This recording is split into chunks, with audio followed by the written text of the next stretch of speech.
In this video, I'm going to show you how to select text.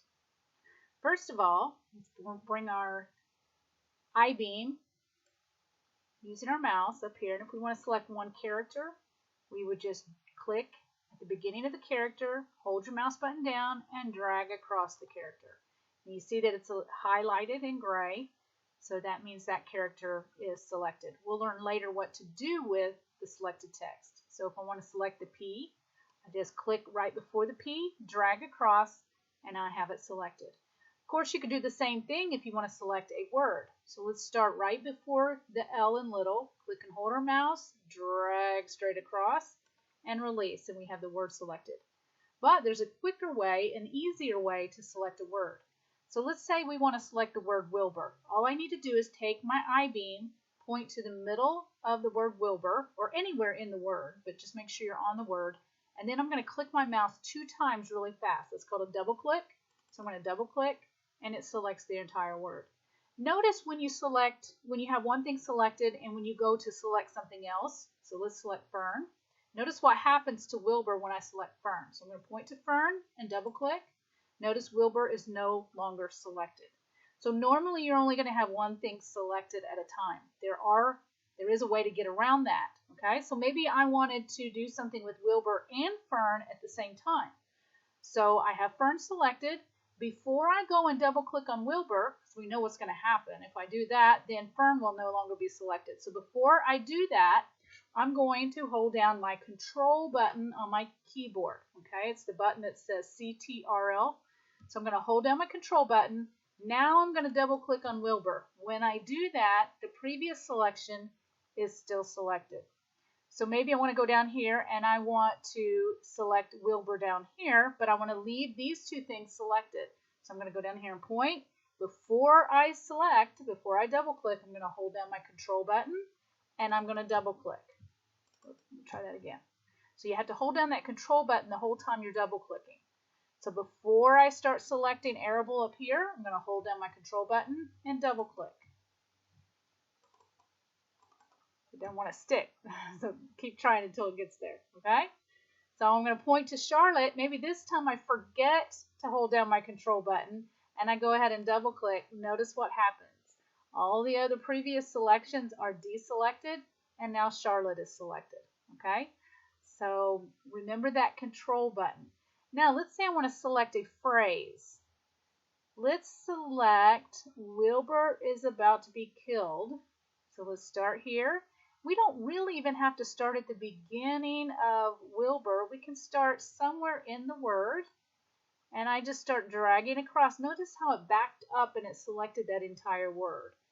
So as I drag across, it knows that I'm selecting words, so it'll kind of pop to the end of the next word. Okay, so we have that whole phrase selected.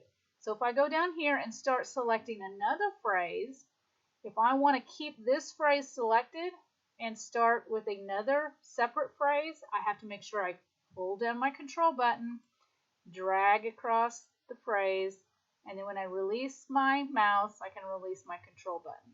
Okay, so if I want to make a third selection, hold down control first and drag across.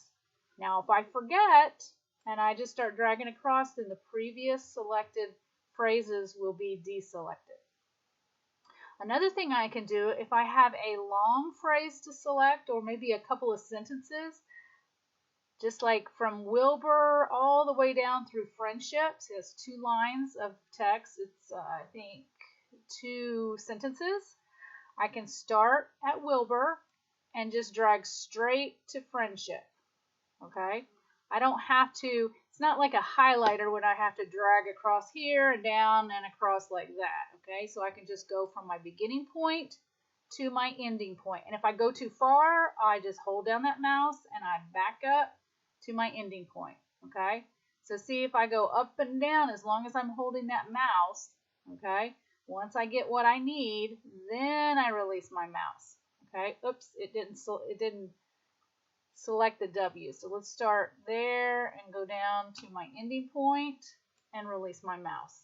Okay, takes a little bit of getting used to. Another thing you can do, if you're not really good at that, or maybe the text is really small, What you can do is you can click right before the W in Wilbur. Okay, notice the blinking cursor is right there now. Okay, so we're going to select that same two sentences, but we're going to do it a little differently. So I click there to put my blinking cursor at the beginning of my selection. This time, before I click at the end of my selection, I'm going to hold down my Shift button. When I hold down Shift and I click at the end of my selection, notice it highlights everything in between. Okay, so if I go down here and I click right here to place my blinking cursor at the beginning of this section that I want to select.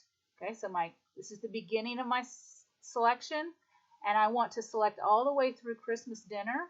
Then before I click, because if I just click here, notice my blinking cursor just moves right down there. It doesn't select anything. So I have to place it at the beginning, then I hold down my Shift button and click at the end of my selection. You could even do that backwards, okay? So let's place our blinking cursor here at the end of our selection, and this is going to be the beginning of our selection, but before I click, I hold down my Shift button and click on right before Wilbur. And notice how it selects kind of backwards, I guess you would say, okay? Now we can kind of combine those two things. Let's try this. Let's click up here at Story. Notice I didn't hold down Shift or Control, so all my previous selections are deselected. So we're going to start at Story, and I'm going to hold down Shift, and I'm going to select, or I'm going to click right here after Begs. Notice how it selected everything in between because I used my Shift button. Now let's say I have another phrase down here, Charlotte a large gray spider, that I want to select. But I want to leave this still selected, so I need to, since the second selection is not directly connected with that first, okay, there's some letters or text in between that I don't want selected. Before I click here at the beginning of my second selection, I'm going to hold down my Control button. So I do that, hold down my Control button, and then I can drag through that second selection. And so now I have two separate selections.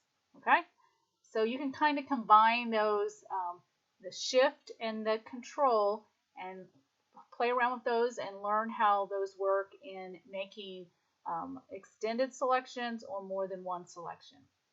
So hopefully that helps. And remember, when you click somewhere without holding down Shift or Control, it's going to deselect your previous selection.